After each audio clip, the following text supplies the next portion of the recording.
just gonna be direct with it. How much do you think about your contract? After 20 years, you know we back on. No more Snyder, more McLaurin. One forward with the passion, you know we scoring. FedEx field back lit, no it is not boring. John Allen lead the troops, yeah you know we storming. Burgundy and gold in my veins, yeah I bleed that. St. Jude saw the ball, grab a pig, yeah I need that.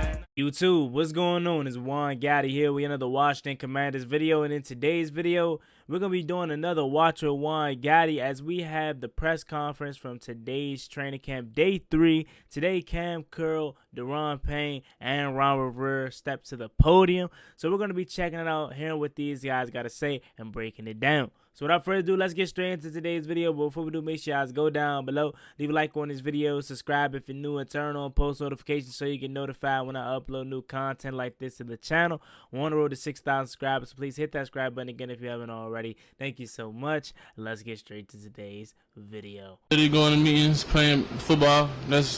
I'm like, I am where my feet are, you know what I'm saying? So when I'm playing football, that's what I'm focused on. And for the secondary, obviously, we'll see what happens when the games start, but it looks like a group that could be pretty dynamic. Obviously, had some new pieces. How does it feel right now with this group compared to, say, you know, the previous training camps kind of at this point? I mean, bro, Kam, bro, like, don't look like he want to be there, fool. Like, that's one thing about Kam Curl, bro. You could just tell without even knowing him that he don't really like the media, bro. it feels good. It just feel like we're more experienced. You know, it's our 4th year in the system, so it's just everybody feels more comfortable in the system. You know, knowing what our job is, knowing every role everybody has. So it's just everybody just feels more experienced in the system. Hey Kam, how do you were the young guy a couple years ago. Now you're an old head now. So how do you instill that knowledge into the young guys that are coming up about not just what they should be doing, but seeing the whole field and seeing the whole concept of what you're trying to do? Really just mimicking what the old dudes did for me. You know what I'm saying? Just being there when guys need a question, or if I see something that they did, just going up to them and putting little stuff in their ear, you know, for the next time it come up. You know what I'm saying? Just trying to be that guy to motivate and teach. Were you aware that Kevin Durant was in attendance at practice today? Nah, I ain't seen him. That's what's up, though. Yeah, what's it like knowing that, you know, new era, this is kind of a cool place to be and people are starting to turn out big time? I mean, it feels good. You know, you can feel the excitement. You know what I'm saying? Everybody coming out to practice, you know, all this stuff on social media, like, you feel the excitement. That just give us more motivation to come out and play harder.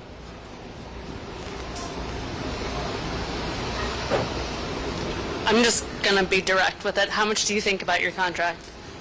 I'll be thinking about getting picks like I did today. Kill that. Hey, that's the right answer. You know what I'm saying? First of all, shout out to that media person, that reporter, because those the kind of questions we want to hear. Let's be real, y'all. We want to hear questions like that. Man, what's up with the contract, bro? How you feel about your contract? You know what I'm saying? So shout out to the reporter, shout out to Kam, because that was, you know, the right answer for Kam and right question for the reporter. Is that something that's just kind of, at this point, you focus on football, worry about that when it comes up type deal? Yeah, I'm focused on football. I'm here 12 hours a day, so that's what I'm focused on, honestly. I ain't got time to think of nothing else. What happened on the pick today? We were just in a certain coverage. I was, you know, on my landmark, felt the route combination, got my vision on the quarterback and just drove it, and he threw it, and I just had to go make a play. And you mentioned starting slow in past years. Why did you guys do that, and how do you avoid that this year? I mean, I don't got the answer for why we did it. It's just now we got to emphasize starting fast, you know what I'm saying, just emphasizing more. And now, like, it's being talked about, so, like, just putting that in the back of your head, you know what I'm saying, being ready the first snap of the game, you know, first game of the season, you know, just putting more of an emphasis on it. Alrighty, so to quickly recap Kam Curl's press conference, I like the question to direct about his contract, man, because I wanted to hear what he was going to say, but he handled it the right way. I'm here to play football. I'll worry about that later. My play on the field is going to handle my contract extension. Y'all already know how I feel about Kam Curl. I think he already deserves that contract extension, and if he continues to make plays like he did today in practice, which is interceptions, then you know for sure he's going to get that bag, and he's going to be considered one of the best safeties in football to the whole world. To us as fans of the Commanders, we already know how good Kam Curl is. And as far as him talking about why we got off to slow starts last year, he really didn't have the answer for that. He was like, we got to emphasize just starting fast. What happened in the past is what happened in the past. So Kam Curl said a lot in 2 minutes. You know, he don't really like the media, but hey, we got some out of Kam Curl, man. So shout out to my boy 3-1. Now we got Daron Payne. Let's see what Big Payne got to talk about. They love for me, so I always wanted to show love back to them. So I appreciate everybody that has something to do with that. And I guess, what was this offseason like? Obviously, you know, the big deal, getting to do that. Like, how would you describe the offseason in a whole? I mean, really, it was, other than signing the deal and all of that stuff, it was the same for me. I was just training, doing my thing, and just getting ready for the season. What does it mean to you, Daron, that the organization invested in you and got you that contract? I just appreciate it because it took a lot of hard work to get here, and it didn't go unnoticed. When you're playing in a contract year, obviously you're trying to play for a contract. What's the difference between that approach and now that you've gotten it, trying to kind of validate that deal? It ain't about validating nothing. I like playing football. I love coming up here every day and showing all the hard work that I put in, and I love making plays. So. Hey, Daron. Obviously, you're back out there today. I don't know if you've been able to watch Fedarian Mathis a ton. Probably not when you're out there. But what are you seeing from him? And do you think we saw some like 5 lineman looks today? You think that's something that's going to be where he's going to help shine this year? Definitely. He definitely is going to be like that nose for us and help us be able to, because we're really good on defense on the defensive line. So as much 5 down stuff that we can do, we're gonna try to do it. But Big Phil, he good. He really explosive. He young. He like to listen. He always come up to me asking for like advice and things that he can do. So I'm excited for him. I know he ended his season a little early last year, but I feel like he's gonna be good for us, and he's gonna be a good rotation guy, and he's gonna make a lot of plays. And this might be a better question when you guys get pads on, but with a different interior line from what you saw last year, I guess what's your view of that group? How do you see kind of helping you get ready for the season? The O-line? Yeah, the O-line, yeah. Right now, for me, it's different just seeing Sam Cosmi at right guard. So he's one of those guys that's pretty quick and agile. So I don't know, it's hard to do kind of some of the things that I like to do against him, but I know we are just gonna make each other better, and we just gonna keep pushing each other throughout the whole camp. Hey, Daron, going back to Fedarian, just what kind of advice do you try and give him? I don't really try to give him advice. He come and ask for it. Like he come in and just be like, "What you think I can do for this? What you think I can do for that?" And I just try to tell him like little keys to read and like how to just approach different things and like plays and like how to not actually just play football, but how to look at things and be able to decipher what's going on instead of just being out there just going. And then after you got paid, there were a bunch of defensive tackles that also got paid. What did you kind of make of the trickle-down effect and just kind of the way that everyone got paid after you did? My agent told me, he was like, it was time for a bunch of guys to get paid. So it was like either you go early or you wait a whole bunch of time. And I'm like, I really don't care. I just want to get the deal done so I can focus back on what I like to do. Hey, Daron, with Chase back this year, with Fedarian back, Ridgeway having a year in the system, and all the guys that played in Chase's spot having a year of experience, what are the expectations that you have for the defensive line with yourself and Jonathan and Sweat at the top of it? I just want to go out there and take over games. Like, I want us to be the most dominant group on the field, like every game. Like we got the capability to do that. We got a bunch of monsters on the edge, and then we got me, J.A., Ridgeway, and a whole bunch of other guys on the interior. So I feel like we got all the pieces we need to just take over games, dominate, and just like lead the team. You guys used a lot of 5 D-line last year. Do you anticipate that being a regular thing this year as well? Definitely, probably so. Like I said, we like to. I know they put a lot of like capital into the D-line room, so we like to put that on our shoulders, and we take it head on. And we know they like to put us on the field, so and we love being on the field. So This is Jeff Scanina's first full training camp as your guys' coach. What do you like about his style? he was our coach last year. there's a position, there was a firing, I guess, in training camp last year. So first full camp. He's one of the guys that he was an actual player, so he can relate to the things that we come to him with, like little technique things, and how we can actually get better with it. It's more comfortable knowing that he can relate to us, and just knowing that he's been in that position and he knows knows what we're talking about, and we're just not talking to him, and he never did it. You feel me? What do you think about his short shorts? I told him, I think he said he didn't get him hemmed. I think he got him hemmed to be like that.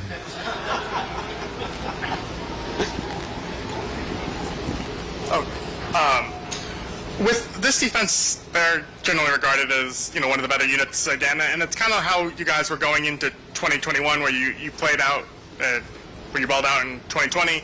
I'm just wondering, like, with what you guys went through in 2021, does that kind of serve as like a learning experience to not get too high or too? I don't understand what you're trying to say. Like the defense kind of regressed in 2021 after how you guys played in 2020. Can you take back after playing so well in 2022? Like, does that kind of serve as like a learning experience? I mean, for us right now, like Coach Del Rio's biggest emphasis for us is like starting out slow. Like, we always start out slow, and then later on in the season we kind of get to hitting our stride. So this year we just want to come out the gate fast, swinging, and get straight to it. So we're not playing like a whole bunch of meaningful games later on in the year and having to go crazy hard trying to make the playoffs. Hey, Daron, after the year you had last year, how much do you go back and look at how you did it, and then maybe say, like, wonder how teams are now going to try and defend you or what they might do? Do you have counters already for all that? I know they probably go watch a whole bunch of film on me and try to block up the things that I like to do well the most. But I got some new stuff that I've been working on, and I also will rely on some of the old stuff that I was doing to help me make some plays. But I feel like as long as I just bring the intensity and just keep like high motor, I can still make a lot of plays. Between you and me, what are some of the new things you've been working on? It's just different like pass rush moves and like counters to how guys can stop one move that I like to do. So. Anybody else?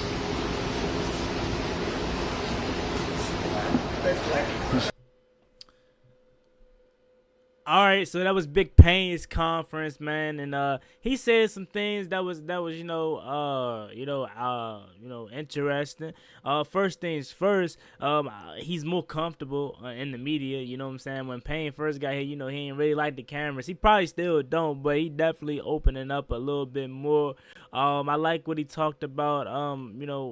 The question was basically asked, like, now that you got paid, what is the next goal? Like, how do you come with another season to follow up what you did last year now that you got the contract? And Payne's like, it ain't really nothing too different. I got to go out there and pretty much just do what I did last year to get paid. And I like to hear that because, some people out there get the money, get paid, get signed, and then they just fall off. So this is going to be a big year for Big Payne, man. That contract year following the signing is always that big year because you don't want it to be like, oh man, now that he got signed, he's gonna be trash. And he's coming back off of a toe injury for the first couple of days. He's back out there today and he was good. So shout out to Big Payne. We've been going, we went 3 days of rookie camp, saw a lot of positive things out there.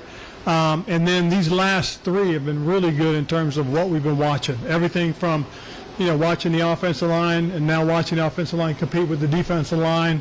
To the quarterbacks trying to go through their progressions and read the defense as it's happening. I think all that's been really good for us. It really has. And so you see the growth, you see the development, some disappointment, obviously something that you say, you got to see that sooner, make that decision quicker, as far as the quarterbacks are concerned. When you're watching the young DBs and you see them, like yesterday, Emmanuel was on Terry, and Terry being the wily veteran, knowing that, hey, I come out of that, get flat, turn my eyes inside, and knowing Forbes is an aggressive guy, he went down and Terry turned it up, and that's how Terry beat him. So you see that growth and development, and you see those things that are great teaching and learnable moments. With a guy like Brissett, speaking of when you watch him, how much do you kind of write off, okay, he's a veteran, he's trying, he may be trying something that he wouldn't try in a game? Well, today I saw it from all three quarterbacks. You know, there was a couple of throws that you asked Sam Weiss, said, well, I had that, but I wanted to see if I could get that. And that's what camp is for. You know, you is to see what you're. Good point, Coach. Good point. You know, it's different things like, hey, why didn't you take the check down, or why didn't you take the drag that was right in your face?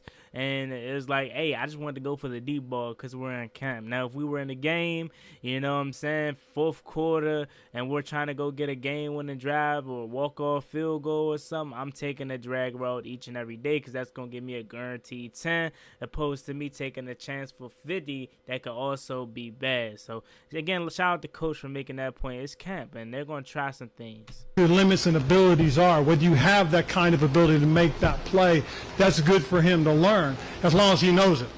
You know, so for him to say, well, I know I had that, but I saw that, want to see if I get that, that's a good thing. With Jacoby, you see Jacoby, and there's a couple of throws that you say, oh, now that's a vet. He saw that as a veteran. He saw that.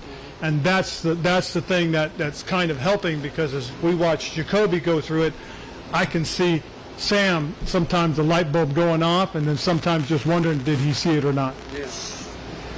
You guys obviously made a big investment into Daron Payne, and people talk about pass rushers all the time, but what's the value of guys like Jonathan Allen and Daron Payne in terms of the interior pressure that they can create? Well, it's going to affect everybody else. The quickest way to the quarterback is a straight line, and the shortest straight line is right through the A-gaps. And so when you have guys like that can be disruptive and get into those creases and get vertical quickly, it helps the rest of the pass rush. It helps the coverage, forces the quarterback to make some decisions a little bit sooner, and so it cleans up a lot of things for a lot of people. Secondly, when you are playing run defense and you know that both A gaps out to the B gaps can be pretty much taken by those guys, it allows the linebackers to run. There's a lot of positives. That's why it's important to be able to have that kind of tandem there, and then have some quality young backups too. In case something happens, you have guys you can plug in. You know, we get Phil back from last year's injury. You know, JR Ridgeway has done a nice job. Abdullah Anderson's a guy that's come in and has really caught our attention.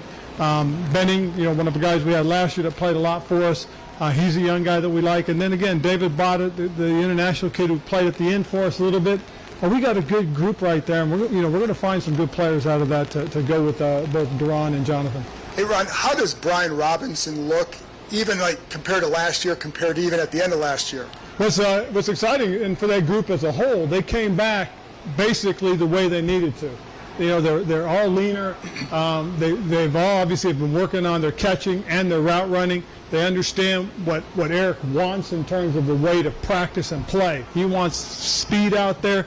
He wants quickness out there. And again, the idea is getting the ball into their hands quickly, and space creates a lot of good things. So with B-Rob, you're seeing that. You're seeing, you know, he still a downhill runner, but he has that quick cut to reverse his field and get going. And so there's a lot of good things from him. And I guess also, and I saw that Brian Robinson also had a presser earlier too, just not on the YouTube channel and with video. He really said that he didn't feel like himself at all last year, and he was still able to be really good last year, not feeling like himself. So can you imagine what 100% feeling like himself Brian Robinson could be, man? Oh my Lord. So because he had to deal with having been shot last year, do you think you ever saw the full Brian Robinson last year? Are you seeing it more now? I think we got to see it, you know, probably getting into 3/4 of the way into the season, and then he got nicked up at the end with the thigh contusion.